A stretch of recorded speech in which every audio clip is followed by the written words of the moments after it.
Azad Maidan police ठाण्यात काल रात्री उशिरा रोहित पवारांचा पारा चढलाय। रोहित पवार आणि पोलिसांमध्ये बाचाबाची झालेली आहे। जितेंद्र आव्हाड यांचे कार्यकर्ते नितीन देशमुख यांना ताब्यात घेतल्यानंतर आव्हाड आणि रोहित पवार यांनी आझाद मैदान पोलीस ठाणं गाठलं।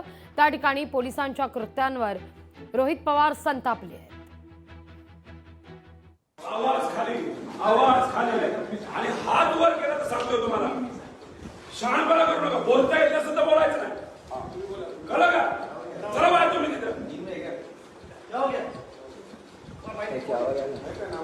आमदारावर आवाज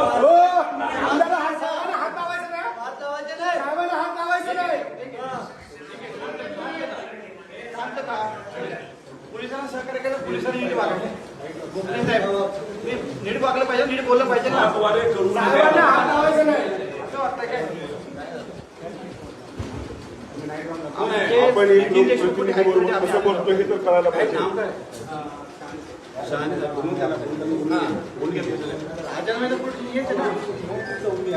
चौकी नाही पोलिसांना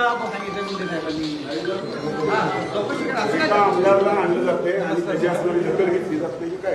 तुम्ही साधे पीएस आहेत असं हात बिन करून बोलताय तुम्ही? एक रिस्पेक्टिव्ह बोलणं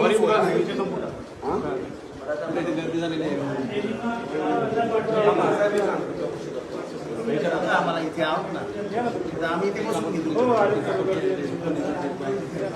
आवाज खाली आणि हात वर केला तर सांगतोय तुम्हाला, शहाणपणा करू नका। बोलता येत नसेल तर बोलायचं नाही, कळलं का?